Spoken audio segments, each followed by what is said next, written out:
Today on the Canadian Way, the 2010 Honda Insight. Before I test drive that car, I never thought that Honda did a bad car.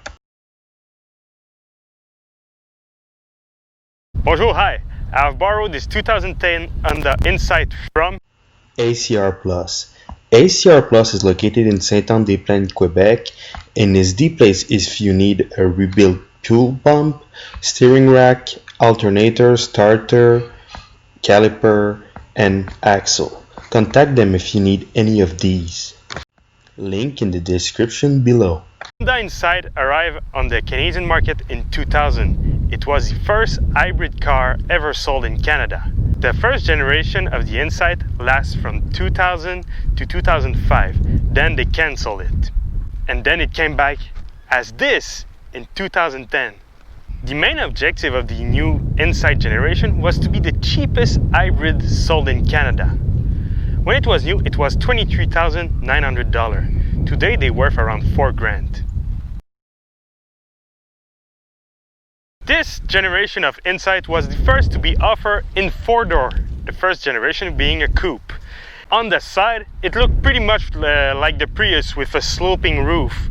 But when you get in the front, you really see the Honda trend with the large headlights and the grills.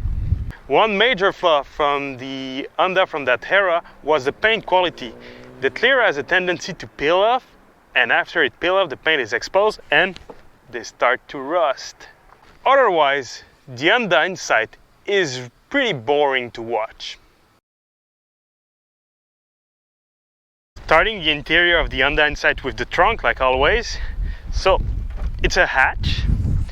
The trunk opened pretty big. The trunk is 450 liters with the seat ups, which is normal for the class. And with the seats down, it's 853 liters, which is really small. One of the smallest of its class. The floor is pretty high because of the hybrid system. The batteries are under this spare tire and takes a lot of space. I just want to mention the quality of the fabric for the trunk. This is the kind of fabric that always gets dirty, as you can see. Same thing for the back of the seat. Actually, the whole interior is like that. Getting in the back of the Honda Insight, the door opened pretty wide. The access is big, except for the roof. The roof line makes it pretty low. The seat is at its backup maximum position, and I don't fit at all. I have no space for my legs. They're right in the seat, and like I said, the seats are in that weird fabric that always gets dirty. Sitting in the back of the Honda Insight, I'm so comfortable right now. First thing, the headrest here luckily is adjustable, because right now I got it straight into the middle of my back, so it's not nice. The seats are comfortable though, and there's really nothing to do. You got a cup holder, you got your window switch, and that's it. No storage space, nothing behind the seat. Otherwise, the building quality is good. It's nice plastic for an entry level. By the way, if you got kid in the inside, the back of your seat is always gonna be dirty. Sitting in the front of the Honda Insight, the door opened pretty wide again. The access is big, and this time the roofline is higher, so I won't get my head smashed in it. The seating position is good, the access is easy, and the driving position is really good too. Now, sitting in the front of the Honda Insight, again, the building quality is nice. Everything feels tight, it's really well built, and the interior I think is really nice in terms of where the stuff is placed. First, you got your AC over here, and I mean, you push on it, it's an auto AC. You can adjust it and everything. Everything is easy of access. Look, I got my rear defogger here, my front defogger. Everything is really nice, and you want to change where the hair goes, you just press on that.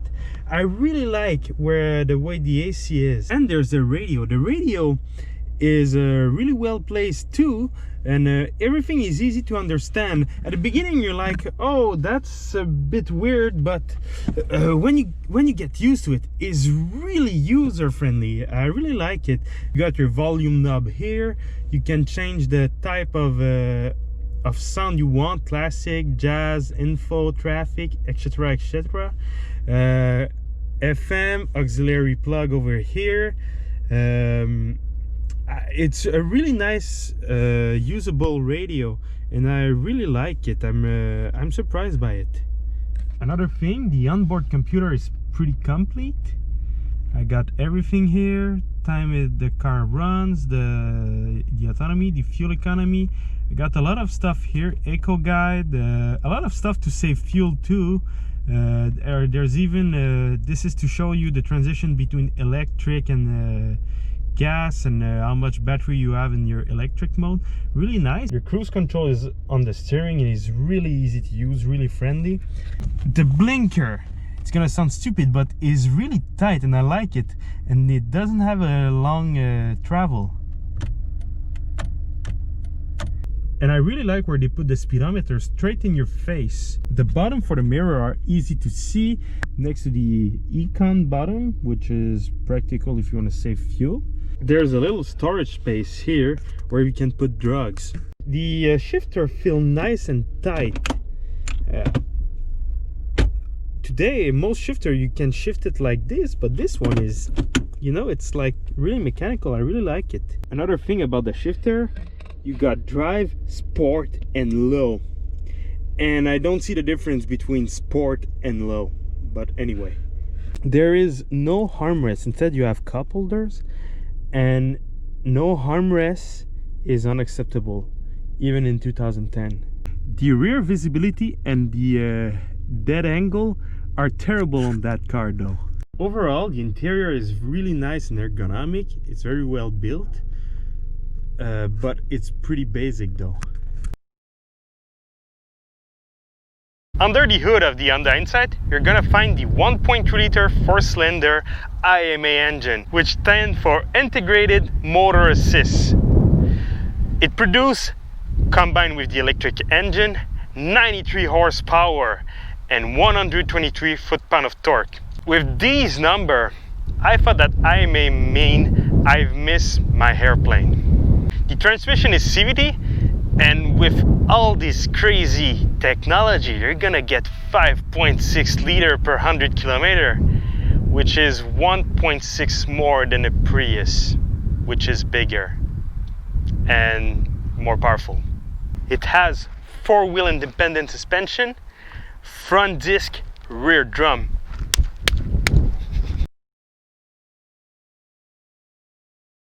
Driving the Honda Insight. The visibility is good apart from the back. The back is terrible, but for the rest, the windows are pretty big, so I can see very well. Visibility is good. The sound deadening is okay. I've seen better, but I've seen worse, like the Hyundai Elantra Touring that I reviewed the other day. That was much more terrible than that. The car is terribly slow. It's so slow, it's dangerous. They announced a 0 to 100 kilometer in 12.7 seconds. This is in low mode with econ off. For everyday driving, it does it in around 16 to 18 seconds. It's really, really slow. And for everyday driving, like I'm doing right now, it is too slow. Really too slow. You need to push the car hard, and then the car takes more gas, and I mean, that's not the point of the car. The steering has a nice weight to it, but it's not the most precise, and it gives absolutely no feedbacks. Same thing for the suspension. The suspension gives absolutely no feedback, and I tried a quick maneuver earlier, and it really didn't like that. Right now, I'm following a loader, and I have a hard time to keep up with it. But the worst thing is how boring it is. It is the most boring car I've ever driven. It's so boring. I mean, earlier I was starting to get sleepy while driving it. It's terrible. The only thing you can do is practice your karaoke here. I only miss my trampoline, heads down. I must confess, my spaghetti. When I play curling, I'm losing my mind. Give me a fine. Hit me, Brandon, one more time.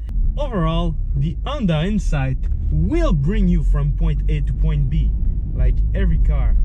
But it's so slow and it's so boring. It's hard to imagine that it exists. So, the Honda Insight. Bad paint, small interior, not that practical, not that economical. Today they worth $4,000, which is a huge argument for an hybrid, but they're so slow and terrible to drive that I can really recommend it, especially when you know that a Prius is $1,000 to $2,000 more and is more practical and more economical. That's why this car is Canadian disapproved. Oh baby, baby.